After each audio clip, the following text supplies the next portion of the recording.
हिंदू धर्म में जब किसी व्यक्ति की मृत्यु होती है तो उसका अंतिम संस्कार करने के लिए दाह संस्कार की प्रक्रिया की जाती है। दाह संस्कार की प्रक्रिया को पूरी करने के लिए मृतक के शरीर को शमशान घाट पर ले जाया जाता है।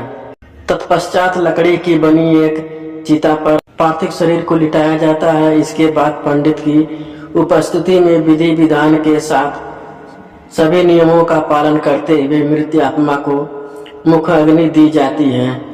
पश्चात पार्थिव शरीर को अग्नि में समर्पित किया जाता है। क्यों दी जाती है मुख अग्नि? हिंदू धर्म में कुल 16 संस्कार होते हैं। इनमें से आखिरी संस्कार अंतिम संस्कार के रूप में जाना जाता है। अंतिम संस्कार की प्रक्रिया मृतक के परिजनों द्वारा पूरी की जाती है। जब किसी व्यक्ति की मृत्यु होती है तो उसके अंतिम संस्कार की प्रक्रिया को विधि विधान से किया जाता है। अन्यथा ऐसी मान्यता है कि मृतक की आत्मा दर बदर भटकती रहती है और इसे शांति नहीं मिलती है। हिंदू धर्म में व्यक्ति के मृत्यु के बाद अग्नि को चिता में प्रज्वलित करने के साथ अंतिम संस्कार की प्रक्रिया की जाती है। पार्थिव शरीर के दाह संस्कार की प्रक्रिया को लेकर भी कई नियम बनाए गए हैं।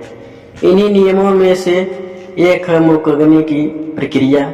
हिंदू धर्म में मृतक के शरीर को अग्नि की चिता में जलाने से पहले मुख अग्नि देने का प्रावधान है। मुख अग्नि के बाद ही मृत शरीर को अग्नि में समर्पित किया जाता है। मुख अग्नि देने के लिए मृतक का दाह संस्कार करते समय उसके मुख पर चंदन रखकर उसे अग्नि समर्पित करने का प्रावधान है। अब सवाल उठता है कि शव को मुख अग्नि क्यों दी जाती है? इसके पीछे सिर्फ धार्मिक ही नहीं बल्कि वैज्ञानिक कारण भी निहित है। मुख अग्नि के पीछे की धार्मिक मान्यता यह है कि मृतक के मुख पर चंदन की लकड़ी रखकर दाह संस्कार करने से उसकी आत्मा को शांति मिलती है और मृतक को स्वर्ग की प्राप्ति होती है।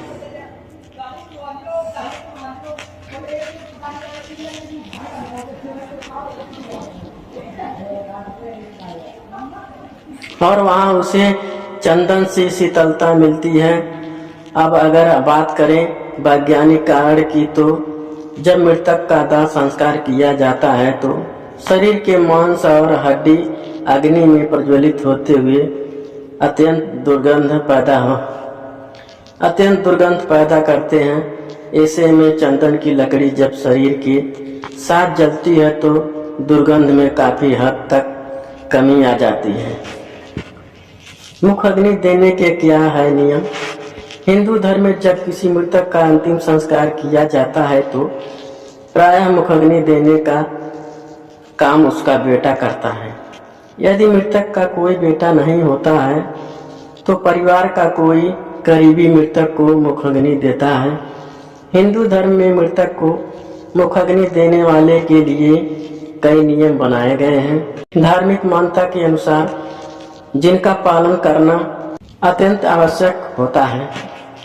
मृतक के अंतिम संस्कार की प्रक्रिया को पूरी करने के लिए सर्वप्रथम मृतक को स्नान कराकर साफ कपड़े पहनाकर उसके शरीर पर चंदन, घी और तिल के तेल का लेप किया जाता है। शव को मुख अग्नि देने से पहले मुख अग्नि देने वाले शख्स को एक छेद किए हुए मटके में पानी भरकर शव की परिक्रमा करना होता है। परिक्रमा को पूरा करते ही मटके को फोड़ दिया जाता है। इसके पीछे की धार्मिक मान्यता यह है कि ऐसा करने से मृतक की आत्मा का अपने परिवार के प्रति मोह खत्म हो जाता है और उसके नए सफर की शुरुआत हो जाती है। इस प्रक्रिया को पूरी करने के बाद मृतक के मुख के पास रखे चंदन के रखे पास सर्वप्रथम अग्नि दी जाती है। शरीर के पूरे जल जाने तक परिजनों को शमशान घाट पर ही इंतजार करना होता है। दाह संस्कार की प्रक्रिया के पूरे होने के बाद जब परिजन घर की तरफ वापस लौटने लगते हैं उस समय उन्हें शमशान घाट की तरफ पीछे मुड़कर नहीं देखना चाहिए। इसके पीछे की धार्मिक मान्यता यह है कि ऐसा करने से आत्मा को यह प्रतीत होता है कि उसके परिजन का भी उसके प्रति मोह खत्म हो चुका है। दाह संस्कार के पश्चात घर पहुंचने के बाद मिर्च अथवा नीम के पत्तों को दांतों से चबाकर तोड़ना चाहिए एवं लोहा, जल, अग्नि एवं पत्थर को स्पर्श करना चाहिए। शव को मुख अग्नि देने वाले शख्स को 13वें संस्कार होने तक विभिन्न नियमों का पालन करते हुए सबसे अलग रहना चाहिए। 13वें संस्कार में होने वाली पूजा को विधि विधान से करने के बाद ही मुख अग्नि देने वाले शख्स की सामान्य जिंदगी शुरू होती है।